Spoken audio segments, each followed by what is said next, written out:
Il y a une prophétie que le prophète sallam a prononcée il y a 14 siècles. Une prophétie si précise, si chirurgicale, qu'en l'entendant aujourd'hui, tu auras l'impression qu'il parlait de toi, de nous, de ce moment exact. Imagine les nations du monde entier se concertant, pas pour une guerre classique, pas pour des armées ou des frontières, mais pour quelque chose de bien plus subtil, de bien plus dévastateur. Quelque chose qui n'attaque pas ton corps, mais ton âme. Écoute ce que le prophète nous a laissé comme avertissement. Il a dit, « Les nations vont bientôt se rassembler contre vous, comme on invite à manger dans un plat. » Un compagnon demanda, « Serons-nous peu nombreux ce jour-là » Il répondit, « Non, vous serez nombreux, mais comme l'écume sur l'eau. » Puis le prophète révèle la cause, pas l'infériorité militaire, pas le manque de ressources. Il dit, Allah retirera la crainte de vous des cœurs de vos ennemis, et il placera dans vos cœurs le wahan. Un compagnon demanda, « Qu'est-ce que le wahan au messager d'Allah » La réponse du prophète sallam tient en 6 mots, l'amour du bas monde et la répulsion de la mort. 6 mots. Et pourtant, en eux se trouve le diagnostic complet de toute une civilisation qui se perd. Le wahan, ce mot arabe qui désigne la faiblesse du cœur, n'est pas une faiblesse physique, c'est une maladie invisible. Elle ne te cloue pas au lit, elle te laisse debout, actif, occupé, mais elle réoriente silencieusement chaque désir, peur, chaque décision de ta vie. Pense à une boussole dont l'aiguille a été déréglée. Elle tourne encore, elle semble fonctionner, mais elle ne pointe plus vers le nord. Tu marches avec confiance dans une direction qui t'éloigne de ta destination. Voilà ce que le wahan fait à ton cœur, doucement, sans que tu t'en rendes compte. Et cette prophétie s'est réalisée. Regarde autour de toi, regarde en toi. Nous sommes des millions, nous avons des mosquées, des savants, des livres. Et pourtant quelque chose manque, une gravité intérieure, une verticalité du cœur. Quelque chose s'est alourdi vers le bas. Ce qui s'est alourdi, c'est l'attachement au dunya, la vie d'ici-bas. Et au cœur de cet attachement se trouve une chose que nous touchons chaque jour, que nous convoitons chaque nuit, que nous craignons de perdre plus que tout. Tu vois déjà de quoi il s'agit. Mais attention, et c'est crucial, le prophète sallallahu alayhi wa sallam ne condamne pas la richesse. Il condamne l'amour de la richesse. La nuance n'est pas de détail, elle change absolument tout. Et nous verrons bientôt pourquoi cette distinction est peut-être la plus importante de ta vie spirituelle. Cette prophétie n'est pas une condamnation, c'est un guide. Le prophète ne nous dit pas que nous allons perdre, il nous dit pourquoi nous perdons, afin que nous puissions choisir autrement. Il nous donne le diagnostic pour que nous trouvions le remède.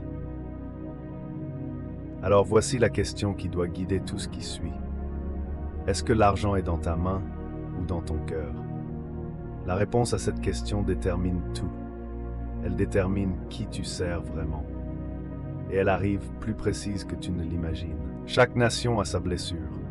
Chaque peuple a l'épreuve qui le définit, qui le révèle, qui l'élève ou qui le détruit.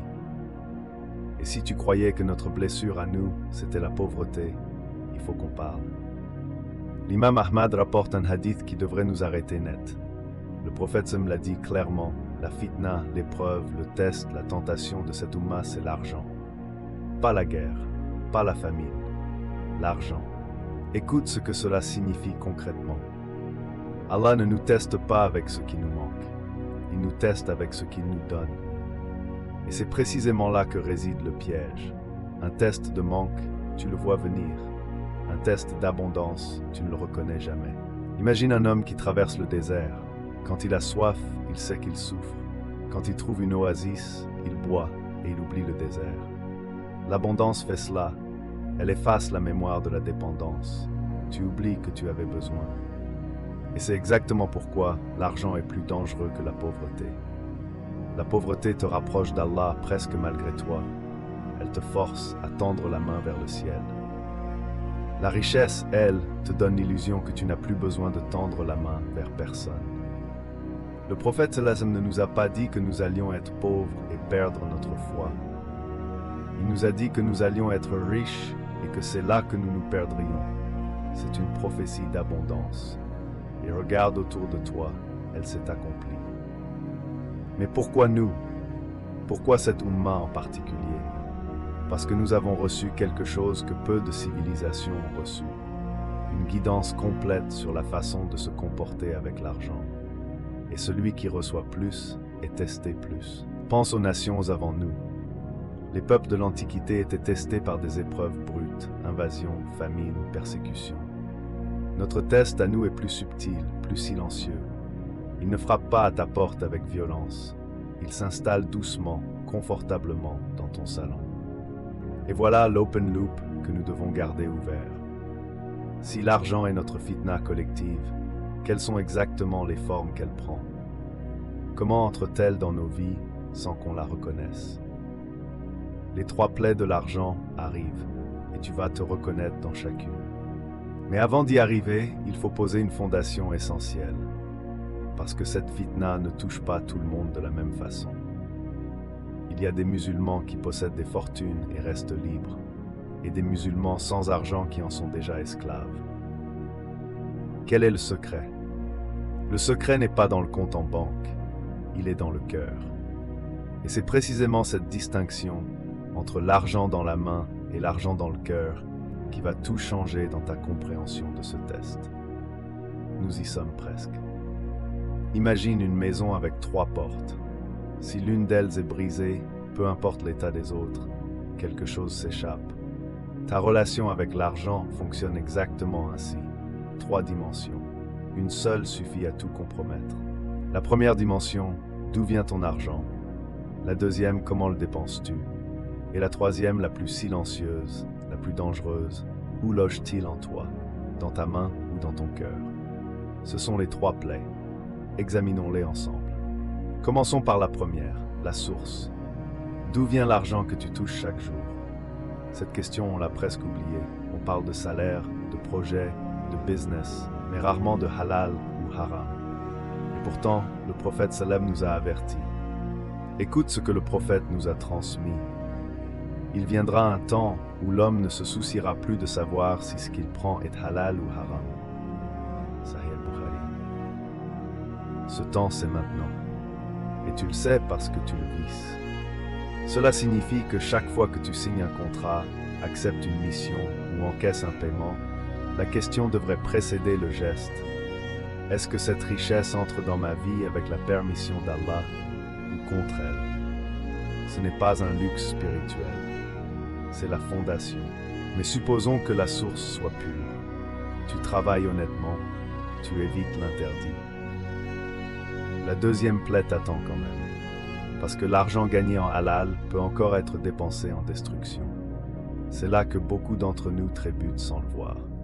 Comment dépenses-tu ce que tu as?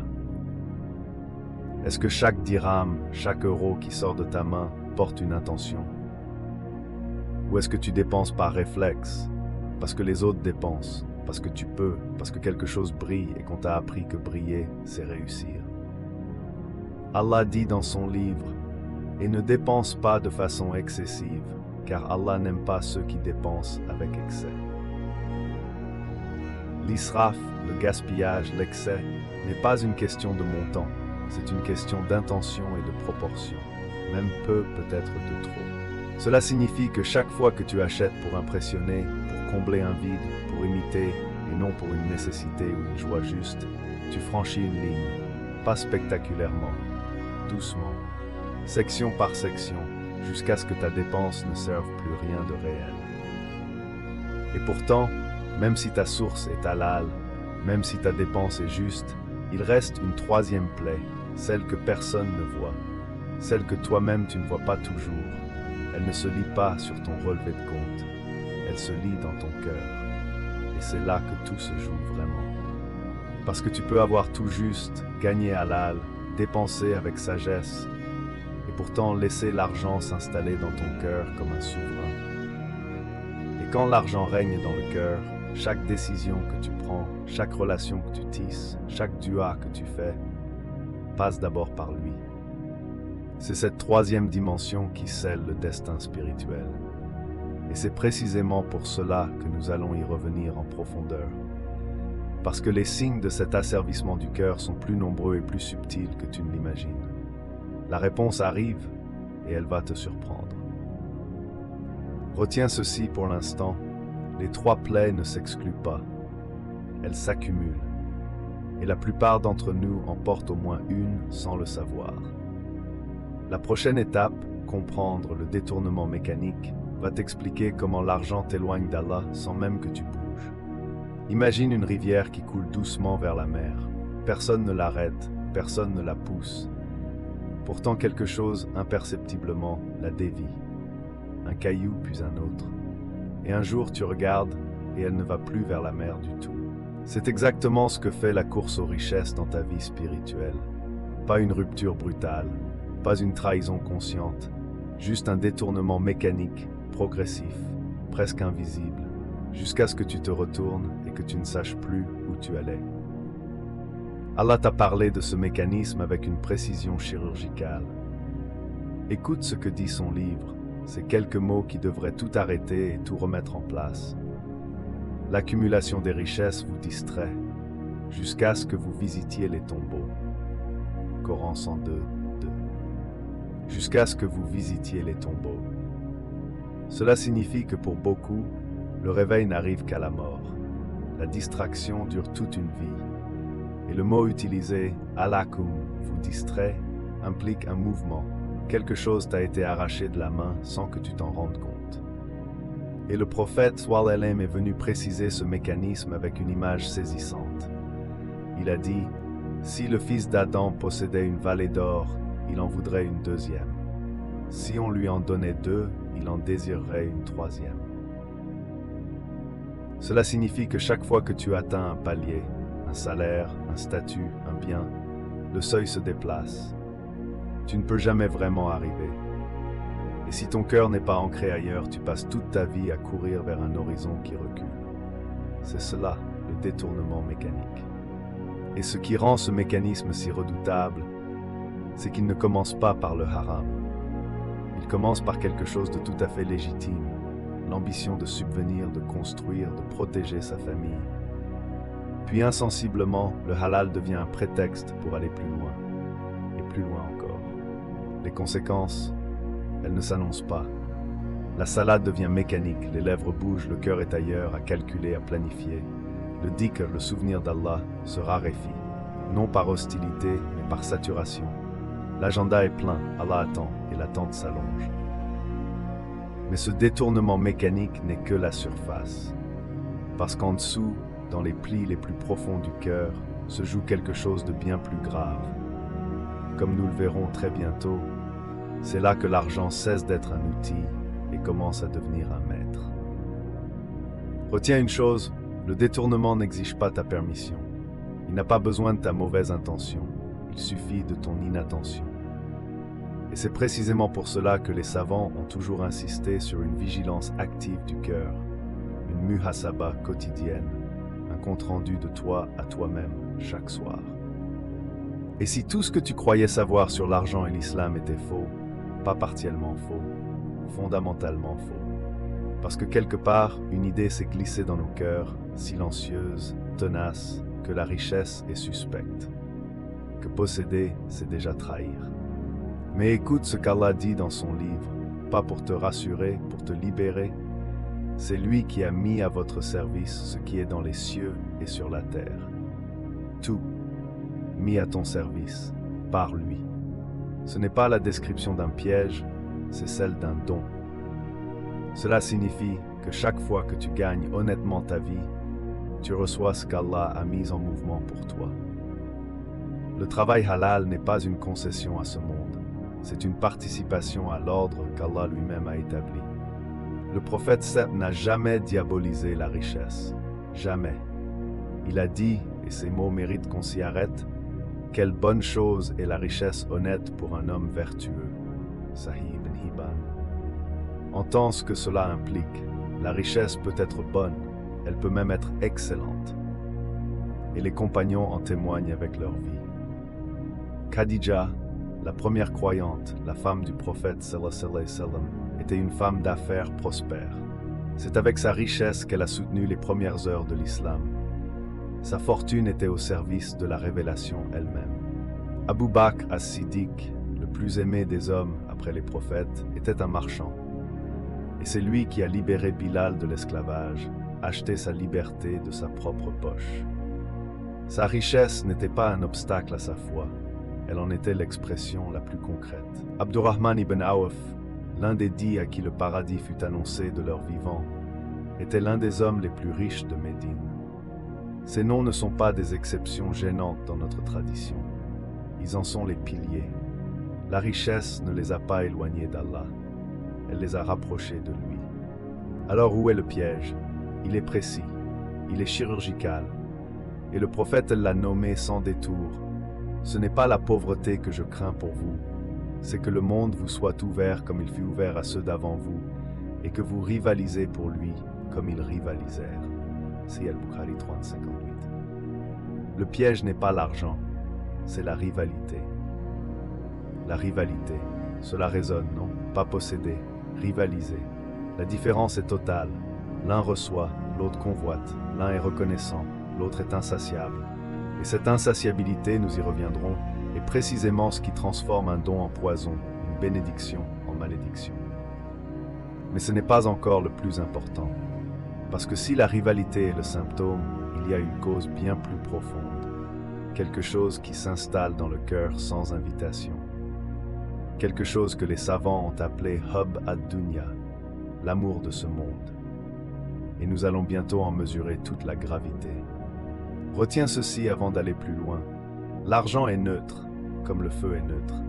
Le feu chauffe ta maison et brûle ta main. Ce n'est pas le feu le problème, c'est la distance que tu maintiens avec lui. Apprends la bonne distance avec l'argent et il te servira. Perds-la et c'est toi qui le serviras. Et si la liberté avec l'argent tenait en 2 mots, pas 2 livres de jurisprudence, pas une liste interminable d'interdits, 2 mots. Le prophète Sassam les a prononcés et ils contiennent une sagesse que nos siècles d'économie n'ont pas réussi à formuler. Écoute ce que le prophète nous a transmis. Mange, bois, habille-toi et fais la sadaka sans israf et sans kibr. Une liberté totale encadrée par 2 limites, 2 seules limites. Ce hadith devrait être gravé sur chaque porte de nos maisons. La nasia est immédiate. Cela signifie que chaque fois que tu dépenses en nourriture, en vêtements, en plaisir, la question n'est pas est-ce halal seulement. La question est aussi est-ce excessif? Est-ce que cela nourrit mon orgueil? 2 filtres, pas 100. Commence par l'israf, le gaspillage, l'excès. Imagine un fleuve magnifique qui irrigue des champs, donne à boire aux voyageurs, fait vivre des villages entiers. Maintenant imagine que quelqu'un ouvre toutes les vannes. Ce même fleuve noie tout. L'eau n'a pas changé, la mesure a tout changé. Allah dit dans son livre, et écoute avec attention, « Mangez et buvez, mais ne gaspillez pas. Il n'aime pas ceux qui gaspillent. Pas il n'approuve pas. Pas il désapprouve. Il n'aime pas. » Cette gradation n'est pas anodine, c'est une rupture de proximité. Cela signifie que chaque fois que tu jettes de la nourriture, que tu achètes ce que tu n'utiliseras jamais, que tu consommes au-delà du besoin par habitude, tu t'éloignes littéralement de l'amour d'Allah. Pas symboliquement, structurellement. L'israf construit une distance entre ton cœur et ton Seigneur. Mais ce n'est pas encore le plus dangereux des deux, parce que l'israf gaspille tes ressources. Le kibr, lui, gaspille ton âme. Et nous allons voir dans quelques instants pourquoi le prophète sallam a placé ces 2 mots ensemble, et dans quel ordre, ce n'est pas un hasard. Le kibr, l'orgueil, pas la confiance en soi, pas la dignité. L'orgueil est quelque chose de très précis, c'est regarder vers le bas, c'est utiliser ce que tu possèdes pour mesurer ta valeur au-dessus de celle des autres. Et l'argent est depuis toujours l'outil préféré de l'orgueil. Le prophète m'a dit, celui qui a dans le cœur ne serait-ce qu'un atome de kibr ne entrera pas au paradis. Un atome. Pas une montagne, pas une vie d'arrogance, un atome. Mesure la précision chirurgicale de cette mise en garde. Cela signifie que chaque fois que tu achètes quelque chose pour être vu, pour que les autres sachent que tu peux te le permettre, tu déposes un atome de kibr dans ton cœur. La dépense elle-même peut être halal. L'intention la transforme en venin. C'est là que tout se joue. Deux garde-fous, Israf et Kibre. L'un surveille tes mains, ce que tu fais de ton argent. L'autre surveille ton cœur, pourquoi tu le fais. Et cette distinction entre les mains et le cœur est précisément ce que nous allons explorer dans les parties qui viennent. Parce que la vraie bataille ne se passe pas dans ton portefeuille. Retiens ceci, Allah ne t'a pas demandé de fuir la richesse. Il t'a demandé de ne pas te perdre en elle. Israf et Kibr sont les deux portes par lesquelles l'argent entre dans ton cœur et y prend le trône. Garde ces deux portes fermées et tu resteras libre. Voici une question que tu ne t'es peut-être jamais posée, vraiment posée, avant de recevoir ton prochain salaire. D'où vient cet argent? Pas le nom de ton employeur, pas le numéro de virement. La vraie question, est-il halal? La plupart d'entre nous vérifient leur solde bancaire plusieurs fois par semaine. Mais combien d'entre nous ont vérifié une seule fois dans leur vie si chaque source de cet argent était vraiment permise par Allah? Ce silence-là n'est pas une coïncidence.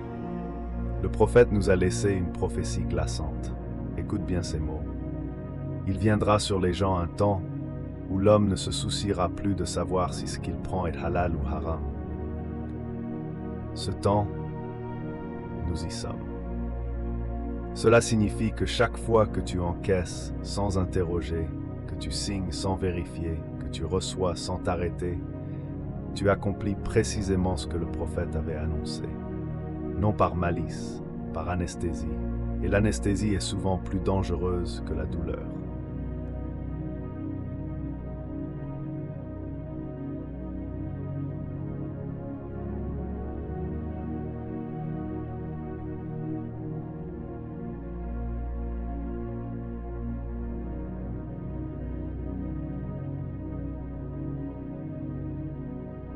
Alors posons la question sérieusement. Ton salaire vient d'une entreprise. Que fait cette entreprise exactement? Quand tu remontes la chaîne, produit, client, contrat, trouves-tu quelque chose qui devrait t'arrêter? Ou as-tu simplement jamais regardé? La conscience du halal à la source, c'est ce que les savants appellent le tahari, la recherche active du licite. Ce n'est pas un scrupule névrotique, c'est une vigilance noble. C'est refuser de laisser ton risque, ta subsistance, entrer dans ta maison sans passer par la porte de la conscience. Et cette vigilance a une récompense. Le prophète m'a dit, chercher le halal est une obligation après l'obligation. Après la prière, après le jeûne, après la shahada, le halal dans ce que tu manges, dans ce que tu portes, dans ce qui entre chez toi, c'est une ibada à part entière. Mais il y a quelque chose que nous n'avons pas encore abordé, et c'est peut-être la dimension la plus troublante de cette première plaie. Ce n'est pas seulement d'où vient l'argent, c'est ce que cet argent fait à ta dua, à ta prière, une fois qu'il entre dans ton corps. Nous y reviendrons, et ce que tu vas entendre va te faire réfléchir longtemps. Revenons donc à la question concrète. Par où commencer le tahari? Par 3 vérifications simples. La nature de l'activité de ton employeur, la nature de ton propre rôle dans cette activité et l'origine des fonds qui te paient. 3 questions. Tu n'as pas besoin d'être savant pour te les poser. La première plaie n'est pas l'argent haram, c'est l'indifférence à la question. Commence aujourd'hui, avant de dépenser, avant même de recevoir. Arrête-toi une seconde et demande.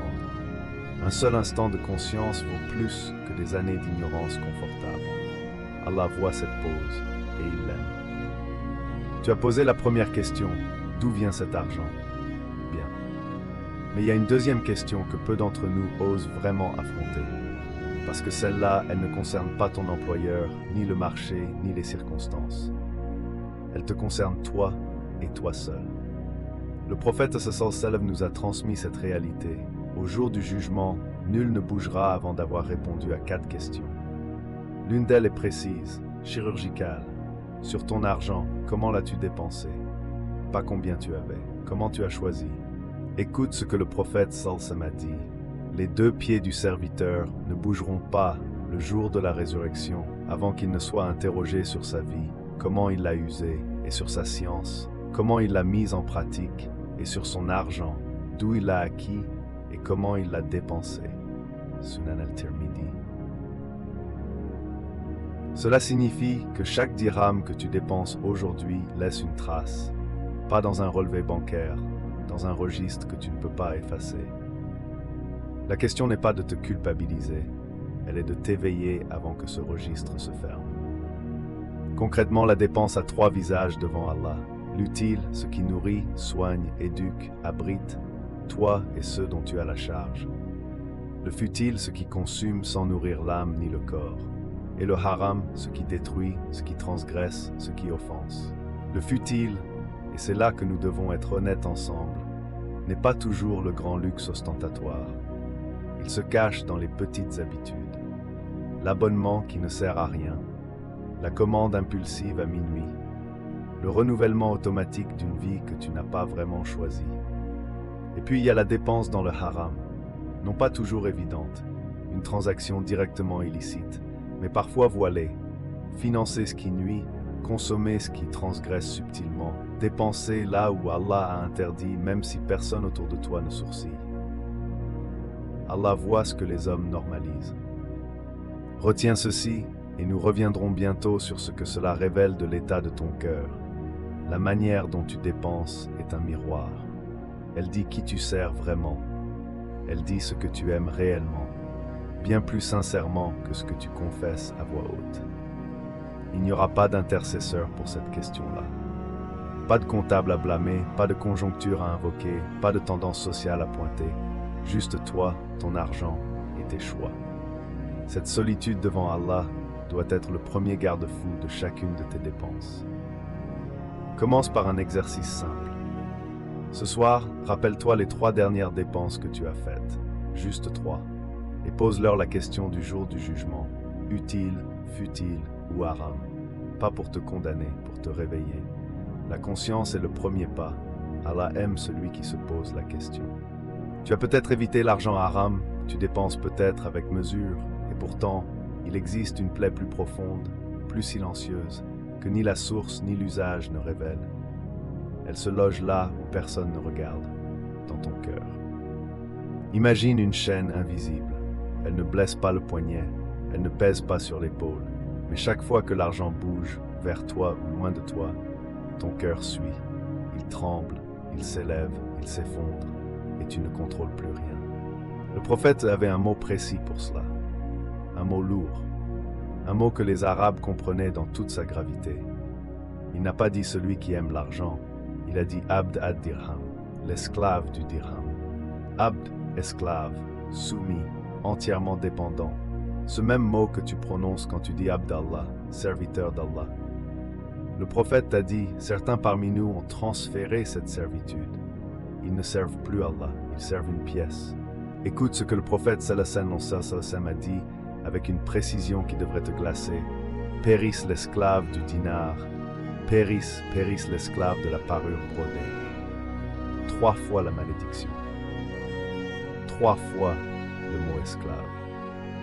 Cela signifie que chaque fois que ta paix dépend du solde de ton compte, tu n'es plus libre. Chaque fois que la perte d'une somme te plonge dans le désespoir, quelque chose dans ton cœur a changé de maître. La question n'est plus ce que tu possèdes, mais ce qui te possède. Et voilà pourquoi cette plaie est la plus dangereuse des 3. La source illicite, tu peux la corriger. La dépense excessive, tu peux la discipliner. Mais l'argent installé sur le trône de ton cœur, cela, personne d'autre que toi ne peut le voir. Et très peu acceptent de le regarder en face. Pose-toi cette question honnêtement. Si tu perdais la moitié de ce que tu possèdes demain matin, que ferait ton cœur? Pleurerait-il Allah ou pleurerait-il tes biens? Ce n'est pas un jugement, c'est un diagnostic. Et le diagnostic est le début de la guérison. Mais ce n'est pas encore le plus troublant. Dans quelques instants, tu découvriras comment reconnaître les signes précis de cet asservissement.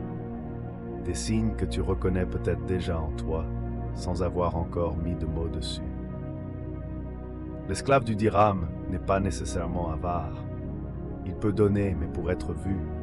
Il peut dépenser, mais avec anxiété. Il peut réussir, mais sans jamais ressentir que c'est suffisant. L'esclavage intérieur ne ressemble pas à ce que l'on imagine. Allah ne te demande pas de haïr l'argent. Il te demande de rester libre vis-à-vis de lui.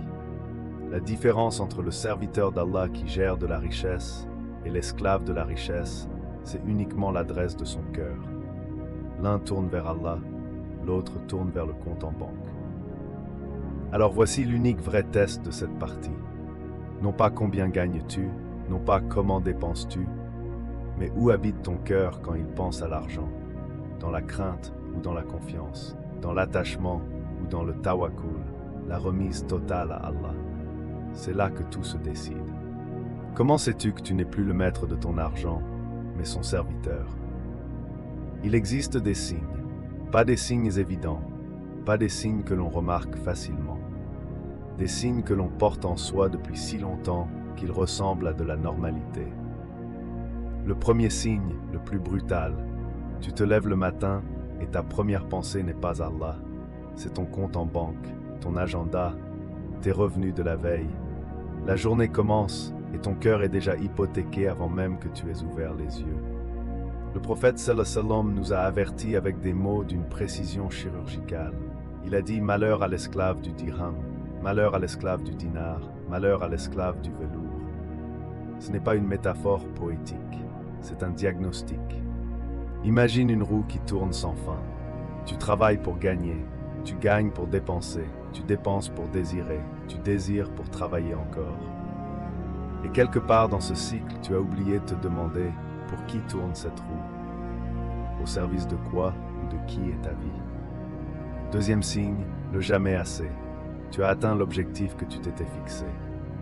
Et au lieu de gratitude, tu ressens une légère anxiété parce que maintenant l'objectif s'est déplacé.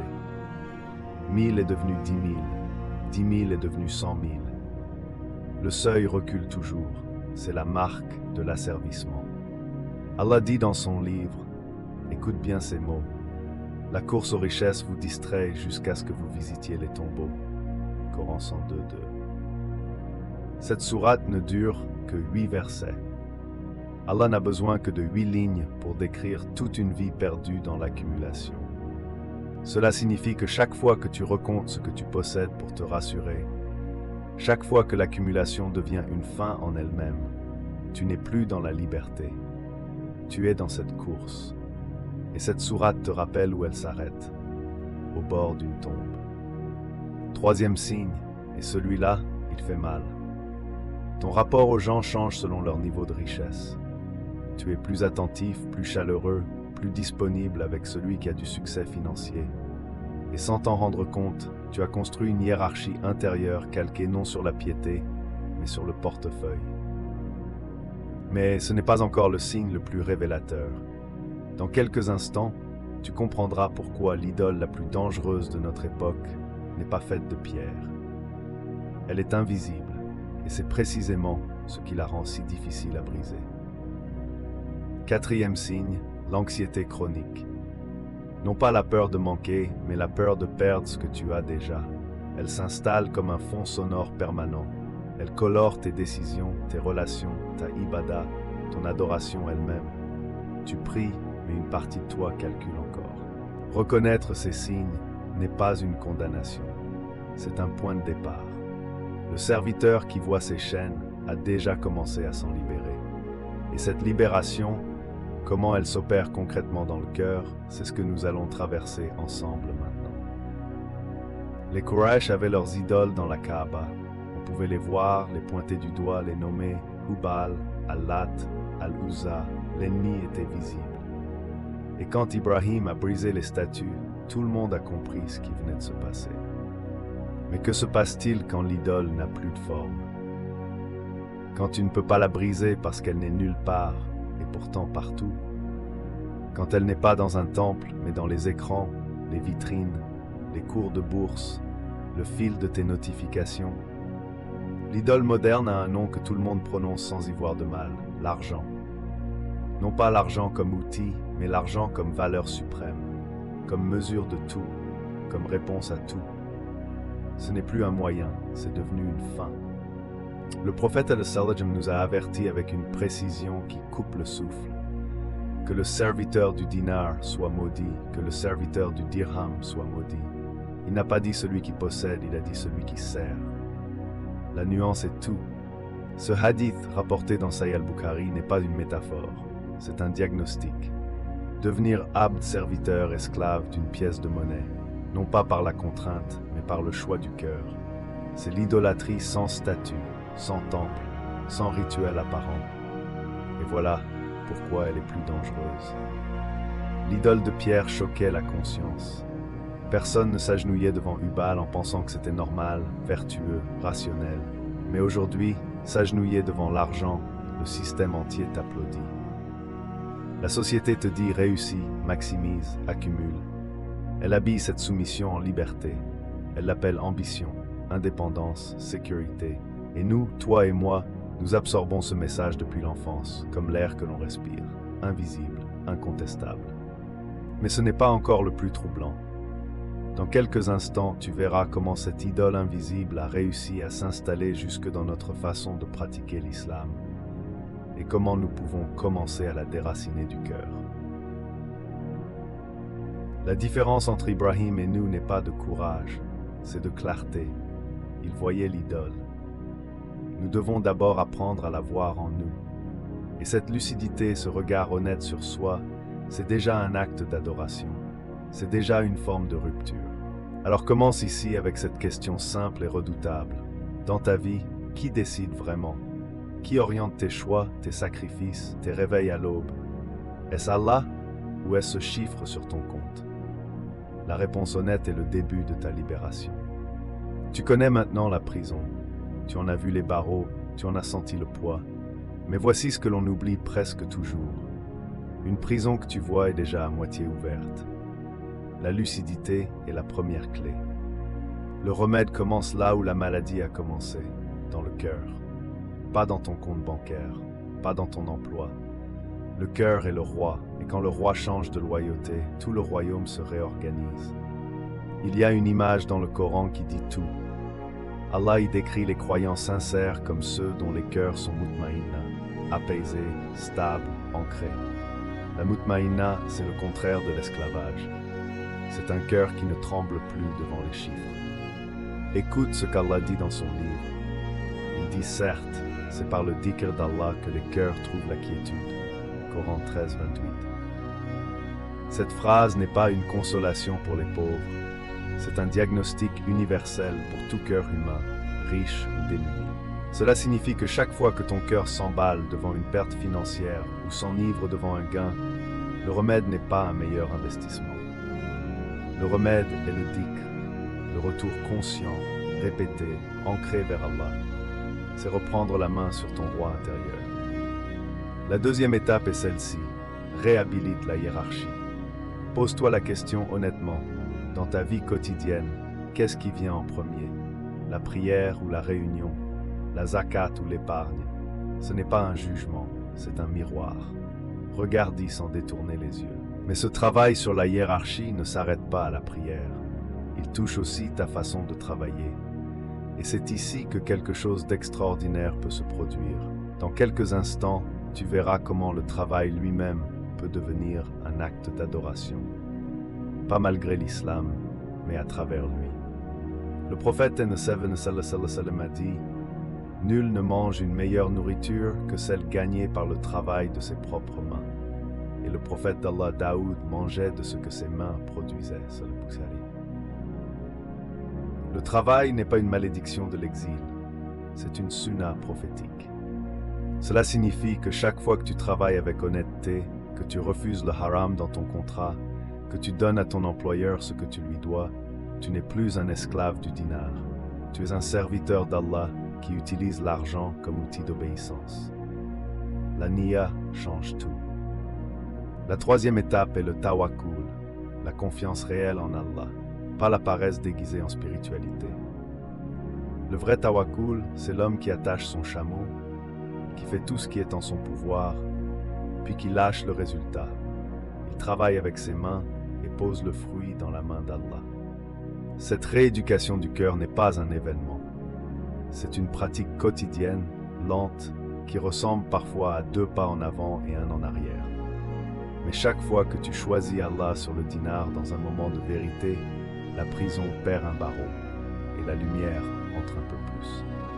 Et maintenant que tu tiens cette clé, la hiérarchie du cœur, le dhikr, la niya, le tawakkul, une question reste encore sans réponse complète.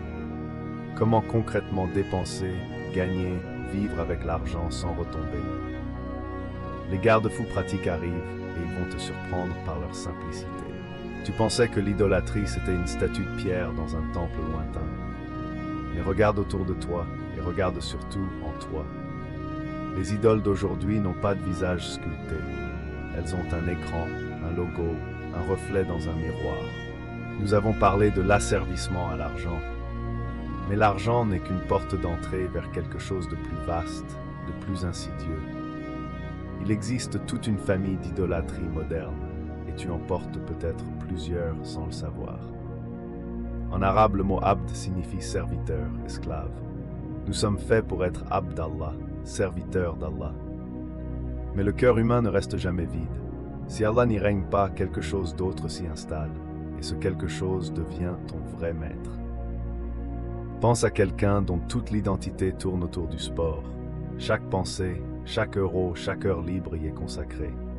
Il souffre quand il ne peut pas s'entraîner. Il se juge selon ses performances. Il sacrifie la prière pour la salle. Qui est son vrai Seigneur? La question n'est pas de savoir si le sport est haram. Elle est plus précise, plus chirurgicale. À quoi donnes-tu ta servitude? Qu'est-ce qui structure ta journée, dicte ton humeur, définit ta valeur à tes propres yeux? Ce trône dans ton cœur, qui l'occupe? La mode suit la même logique. Nous nous habillons non pour la pudeur, non pour le confort, mais pour exister dans le regard des autres. Chaque saison apporte ses nouvelles obligations. Et sans le savoir, tu pries 5 fois par jour devant un autel de marques et d'images. Écoute ce qu'Allah dit dans son livre et laisse ces mots atterrir sur ton cœur. Avez-vous vu celui qui a pris sa passion pour divinité? Et Allah ajoute qu'il l'a laissé s'égarer en toute connaissance de cause. Cette passion, nafs, désir, ego, peut devenir ton ilah, ton Dieu.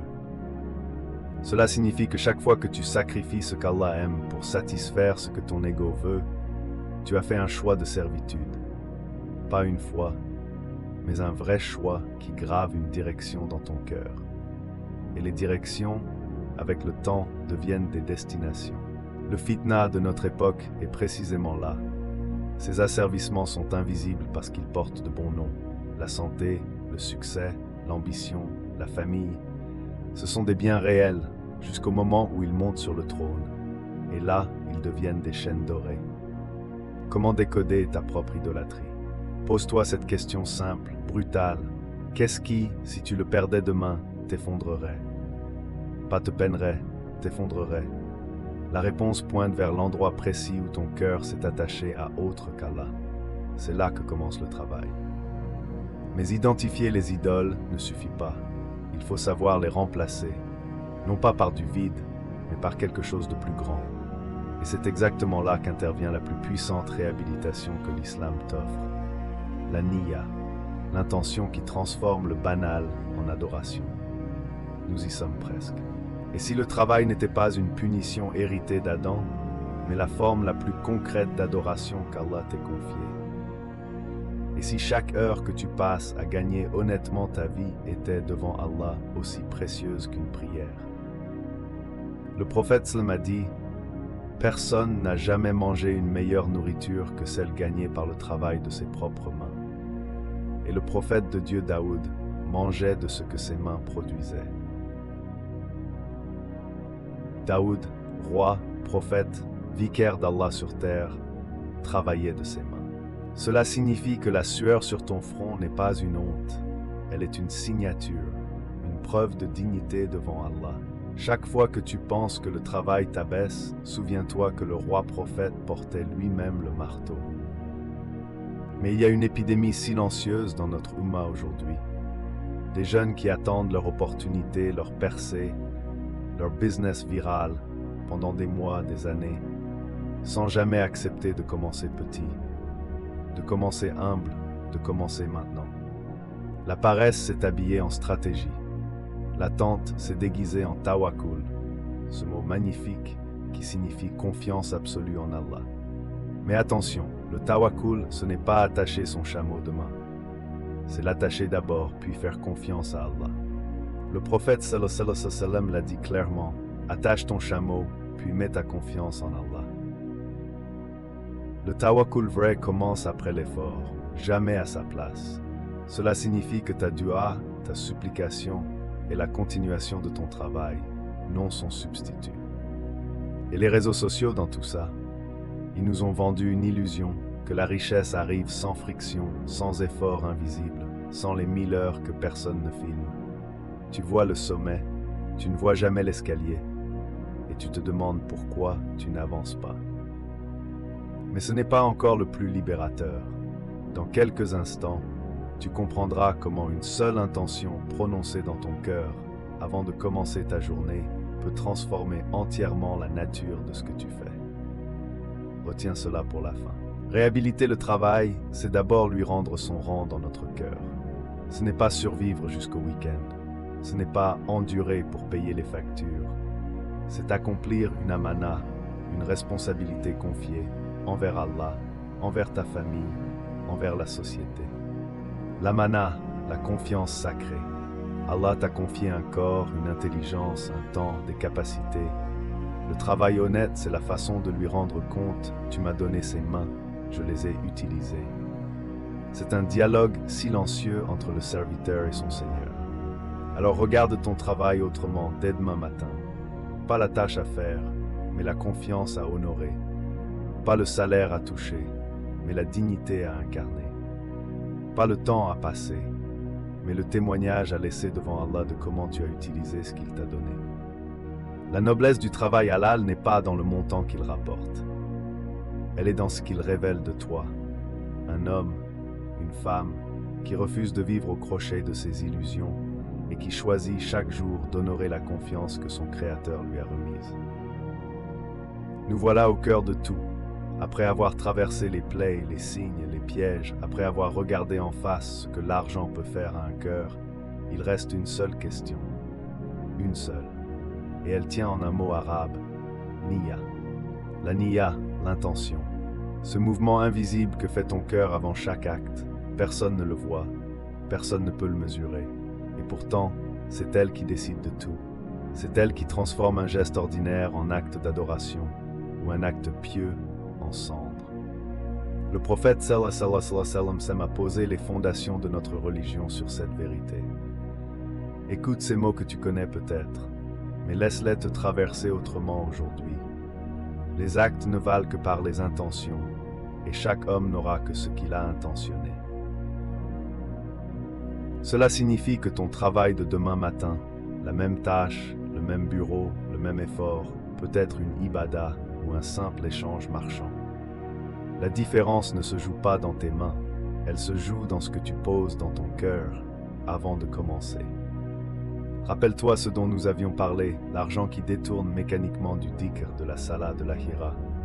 Rappelle-toi les trois plaies, la source, la dépense, le cœur. Rappelle-toi l'idole moderne, plus dangereuse parce qu'invisible. Tout cela trouve sa réponse ici, dans la pureté de l'intention. Quand tu travailles pour nourrir ta famille en cherchant la face d'Allah, tu es libre.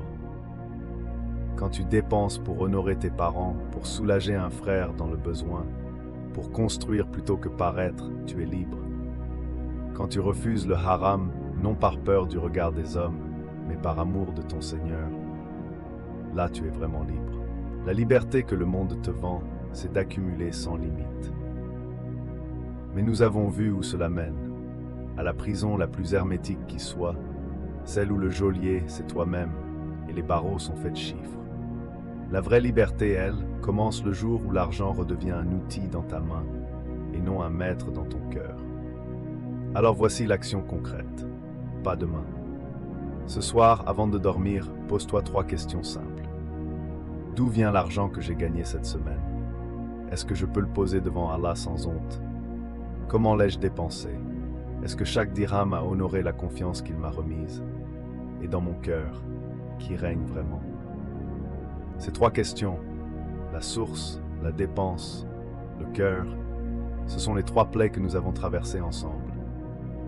Maintenant, elles deviennent 3 portes, 3 occasions de te retourner vers Allah, 3 occasions de faire de ta vie économique une vie spirituelle. Et si tu as failli, si tu reconnais dans ce que nous avons dit des erreurs que tu as commises, sache que la tauba, le repentir sincère, efface tout ce qui précède. La porte n'est pas fermée. Elle ne l'est jamais tant que le soleil ne se lève pas à l'Occident. Reviens. Simplement, humblement, reviens. Écoute ce qu'Allah dit dans son livre et laisse ces mots descendre jusqu'au fond de ce que tu es. Dis, ô mes serviteurs qui avez commis des excès à votre propre détriment, ne désespérez pas de la miséricorde d'Allah. Certes, Allah pardonne tous les péchés. Coran 39:3. Cela signifie que quel que soit le chemin parcouru, les années de distraction, les dirhams mal gagnés, les cœurs mal orientés, il n'est jamais trop tard pour que ta niya change. Et le jour où elle change vraiment, c'est ce jour-là qui compte. C'est ce jour-là qu'Allah regarde. Terminons ensemble par un dua, une invocation. Lève les mains si tu le peux, ou pose-les sur ta poitrine, et dis avec nous. Allahumma inna nasaluka rizqan halalan tayyiban. Ô Allah, nous te demandons une subsistance licite et bonne. Allahumma ajal amwalana khadiman li ta'atik. Fais que nos biens nous servent à t'obéir. Wala tajalha haylan bainana wa bainaka. Et ne les laisse pas devenir un voile entre nous et toi.